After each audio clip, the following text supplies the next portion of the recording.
Hello sir. Hi. ఇప్పుడు US లో currently OPT cancel చేస్తున్నారు. స్టూడెంట్స్ ఎలా ఫీల్ అవుతున్నారు? వాళ్ళ సిచ్యువేషన్ ఏంటి? Yeah, no doubt. OPT cancel చేస్తే అమెరికాలో ఉన్న స్టూడెంట్స్ కంటే ఎక్కువ మన భారతదేశంలో ఉన్న పేరెంట్స్కే ఎక్కువ యాంగ్జైటీ. ఎందుకంటే అమెరికాలో జరిగే ప్రతి డెవలప్మెంట్ మన భారతీయులకు ఎక్కువ ఆసక్తి ఉంటుంది, ఎక్కువ ఇంట్రెస్ట్ ఉంటుంది. ఎందుకంటే చాలా మంది భారతీయులు పిల్లలు వాళ్ళ భవిష్యత్తునంతా అమెరికాలోనే నిర్మించుకోవాలని కలలు కంటూ ఉంటారు. కాబట్టి ఓపీటీ క్యాన్సిల్ కాగానే అక్కడ ఉన్న విద్యార్థులు నిజంగానే చాలా ఆందోళన పడుతున్నారు. నాతో కూడా కనీసం ఒక 60 పిల్లలు అమెరికా నుంచి మాట్లాడారు. ఏంటి ఇప్పుడు ఓపీటీ క్యాన్సిల్ అవుతుంది, మేము ఓపీటీ ఉందని చెప్పే మేము ఇక్కడికి అడ్మిషన్ తీసుకున్నాము, ఇప్పుడు 2 years అయిపోయిన తర్వాత నెక్స్ట్ ఏం చేయాలి అనేది చాలా యాంగ్జైటీగా ఉంటుంది అనేది పిల్లలు చెప్తున్నారు. ఇక్కడ ఉన్న వాళ్ళ తల్లిదండ్రులు కూడా నాతో మాట్లాడారు. ఇప్పుడు ఆ పిల్లల భవిష్యత్తు ఏం కావాలా, వాళ్ళు ఎంతో డబ్బు ఖర్చు పెట్టుకుని అక్కడికి వెళ్ళారు, లోను తీసుకుని వెళ్ళారు, వాళ్ళు కనుక అక్కడ పనిచేసే అవకాశం కనుక కలిగకుంటే ఆ లోన్లు ఎట్లా తీర్చేది, తలుచుకుంటేనే మాకు ఇక్కడ భయం వేస్తుంది అనే ఆలోచనను తల్లిదండ్రులు చెప్తూ ఉన్నారు. సో మరి ఇలాంటి సిచ్యువేషన్ లో స్టూడెంట్స్ మోటివేటెడ్ గా ఉండడానికి ఏం చేయాలంటారు? ముందుగా మనం పిల్లలకు కానీ తల్లిదండ్రులకు కానీ చెప్పాల్సింది ఏంటంటే, ప్రపంచం చాలా విశాలమైంది. అమెరికా కాకుంటే ఇంకా 200 దేశాలు బయట ఉన్నాయి. ఏ దేశంలో అయితే మన తెలివితేటలకి, మన స్కిల్ సెట్కి, మన ఆపర్చునిటీని మనం ఎత్తుక్కునే క్రమంలో ఉంటే అన్ని దేశాల్లో ఆపర్చునిటీస్ ఉన్నాయి. మనం ఇంతకాలము ఓన్లీ అమెరికానే చాలా బిగ్గెస్ట్ కంట్రీ, అది మాత్రమే మనకు ఆపర్చునిటీ ఇస్తుందనే ఒక కండిషన్ మైండ్ సెట్ వల్ల మనం ఓన్లీ అమెరికా దిక్కే చూస్తున్నాం. ఇంకా చాలా దేశాలు మన స్కిల్ సెట్, మనలాంటి తెలివితేటలు ఉన్న పిల్లలకి అవకాశాలు దొరుకుతాయని ఆలోచించడం.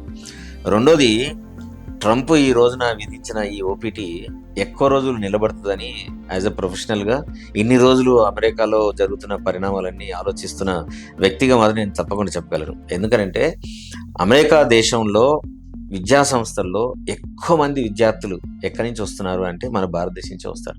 కాబట్టి అమెరికాకి అది అవసరం. అమెరికా దేశంలో ఉన్న వివిధ వేల కొలది కంపెనీల లోపల మన భారత్ సంతతికి చెందిన నిపుణులే అందులో పనిచేస్తున్నారు.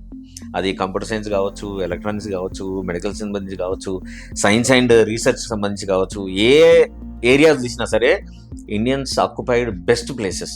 ఆల్మోస్ట్ ఒక 30% of the force in America from India. కాబట్టి ట్రంప్ గవర్నమెంట్ ఇది చేయగానే ఏదో జరిగిపోయి మొత్తానికి ఓపీటీ ఇక రాబోయే కాలంలో ఉంచుతుంది అనే ఆలోచన అయితే నాకు లేదు. కాబట్టి let us keep the hope that OPT cancel చేస్తారని అనుకుందాము. రెండోది, ఇది ఒక ఆపర్చునిటీగా చూడాలి. మనం రాబోయే కాలంలో ఇంకా వేరే వేరే దేశాలకు సంబంధించి కూడా మనం ఆపర్చునిటీ వెతుక్కునేందుకు ఇదొక మంచి అవకాశంగా చూసుకోవడం, మన భారతదేశంలోనే మనం కొత్త ఆవిష్కరణల కోసం మనం పనిచేసేందుకు కూడా ఇది ఒక అవకాశంగా ఉంటుందని నేను అనుకుంటున్నాను. సార్, ఈ సిచ్యువేషన్స్ లో స్టూడెంట్స్ యాంగ్జైటీ గురై హై పానిక్ అయిపోయి అలా అవుతుంటారు. అవును. అలాంటప్పుడు ఏ స్ట్రాటజీస్ మీరు అడ్వైస్ చేస్తారు? ఓకే, ఎనీ క్రైసిస్ వచ్చినప్పుడు మనిషి ప్రపంచంలో ఎవరైనా సరే ఎంత ఉన్నతమైన స్థాయిలో ఉండండి, లేదు చాలా లర్నింగ్ స్టేజ్లో ఉండండి అనండి, వాళ్ళందరికీ కూడా ఫస్ట్ ఈ వినగానే వాళ్ళకి వచ్చేది ఏంటి అని అంటే, first they experience too much of anxiety. Next they enter in to the area where they start thinking about it. Then they start bargaining the situation. అంటే ఈ సిచ్యువేషన్ని ఎట్లా నేనున్న సిచ్యువేషన్కి అడాప్ట్ చేసుకోవాలని ఆలోచిస్తారు. తర్వాత కొంతమంది ఏం చేస్తారు, చాలా కోపానికి గురవుతారు. ఏంది మా అందరం వచ్చిన తర్వాత వీళ్ళు ఇట్లా చేస్తారు, ఏంది ఈ దేశం ఇట్లా చేయొచ్చా, మనందరినీ బెటర్లు చేయొచ్చా అని బాధతోటి కోపం వచ్చే అవకాశం ఉంది. బట్ స్లోలీ పెద్దవాళ్ళు కావచ్చు, ఇన్స్టిట్యూషన్లో ఉండే ప్రొఫెసర్లు కావచ్చు, లేదు వాళ్ళ ఫ్రెండ్స్ కావచ్చు, సీనియర్లు కావచ్చు, వాళ్ళందరితో మాట్లాడిన తర్వాత దేసే ఇట్ ఈస్ నార్మల్, ఇది మన జీవితంలో ఎత్తు ఫలాలు జరుగుతూనే ఉంటాయి, దీని మొత్తం ప్యానిక్ అయిపోయి జీవితమే అయిపోయిందని నువ్వు ఆల్సిన అవసరం లేదు, సో కామ్ డౌన్ అని చెప్పిన తర్వాత కొంచెం కామ్ డౌన్ అవుతారు. అయిన తర్వాత what they can do anybody is focus on your physical fitness. America లాంటి దేశాల్లో చుట్టూ లో టెంపరేచర్ ఉంటుంది, బయటికి వెళ్ళి చేయలేము. కానీ మీరు ఇంట్లోనే ఉండి రెగ్యులర్గా ఎక్సర్సైజ్ చేయాలి. కనీసం ఒక 15 to 20 minutes మీరు రెగ్యులర్ ఎక్సర్సైజ్ చేయండి. And try to think about the best possible alternatives after discussing with your professors, after discussing your friends out of the country. మూడోది, మీకు ఎప్పుడైనా యాంగ్జైటీ ఫీల్ అయినప్పుడు you try to visualize the best situation in your life.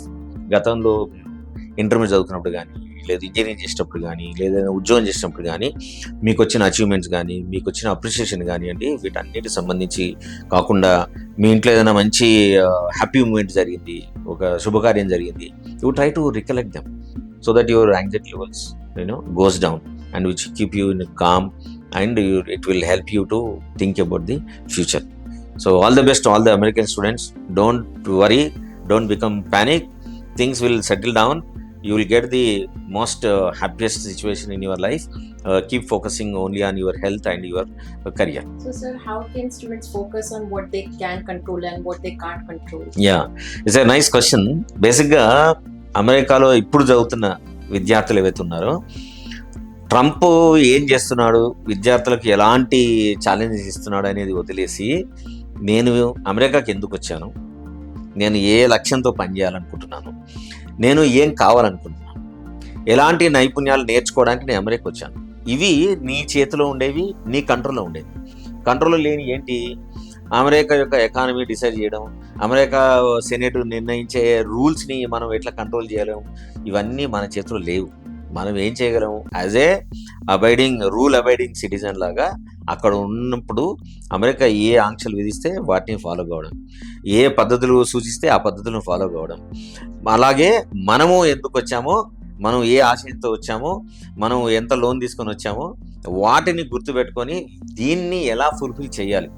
నాకున్న skill set తోటి రాబోయే కాలంలో America కాకుండా ఇంకా వేరే ఏ దేశాల్లో నేను రాణించగలను, నేను ఏ దేశానికి వెళ్ళగలను, అక్కడ నేను డబ్బు సంపాదించగలుగుతున్నా లేదా, వీటిని మాత్రమే నీ చేతిలో ఉన్నాయి, వాటిని మాత్రమే నువ్వు కంట్రోల్లో పెట్టుకొని ఆలోచించి నీ చదువు మీద ఫోకస్ చేస్తే కనుక తప్పకుండా నీకు బెటర్ అవకాశాలు రావడానికి 100% ఛాన్సెస్ ఉన్నాయి. So in this trouble situation, what suggestion can you give to students at USA and India? India, USA, ఇండియాలో ఉన్న వాళ్ళకు వాళ్ళ తల్లిదండ్రులు చాలా పెద్ద సజెషన్లు ఇస్తారు. మన అమెరికాలో ఉన్న వాళ్ళకి ఏం చేయొచ్చు అని అంటే, dear students, please focus on your career, please focus on your day-to-day life, please focus on how to improve your skill set, please focus on try to understand what are the skill set required and what are the technological changes which are going to happen in coming area. You know pretty well that ఇప్పుడున్న కాలంలో artificial intelligence is playing big role. ప్రపంచమంతా దాని గురించి మాట్లాడుతుంది. కాబట్టి ఏ రంగంలో ఉన్న వాళ్ళైనా సరే ఈ రంగానికి ఆర్టిఫిషియల్ ఇంటెలిజెన్స్కి ఏమైనా మనం కనెక్షన్ చేయగలుగుతామా, ఆ కనెక్షన్ చేసిన ఏరియా లోపల నాకున్న స్కిల్ సెట్ని మనం ఫిట్ చేయగలుగుతామా లేదా, ఇది అన్ని రంగాల్లో ఉన్న వాళ్ళందరూ ఆలోచించడం మొదలు పెడితే తప్పకుండా వాళ్ళకు భవిష్యత్తు చాలా ఇన్స్పైరింగ్గా, చాలా ప్రోగ్రెసివ్గా అనిపిస్తుంది. అలాంటి ప్రోగ్రెస్ మైండ్ సెట్ తోటి కనుక ఉంటే తప్పకుండా మీరు అనుకున్న లక్ష్యాన్ని చేరి మీరు అనుకున్న డబ్బును సంపాదించి మీరు తల్లిదండ్రులకు ఇటు మీకు కూడా సంతోషాన్ని తీసుకొస్తారని ఆలోచిస్తాను. అండ్ ఏమైనా సమస్యలు ఉన్నా we're here to help you. మీరు ఈ వీడియో కింద లింక్లో మీరు పోస్ట్ చేయొచ్చు, కామెంట్ సెక్షన్లో మీరు కామెంట్ చేయొచ్చు. Will be always helpful to you and don't lose your heart, be strong and be bold. India is watching and ఇక్కడ గవర్నమెంట్ కూడా మీకు ఏం చేయాలో, ఏం చేస్తే బాగుంటుంది అనే ఆలోచన పట్ల కూడా ఆలోచిస్తుంది. So all the best for that.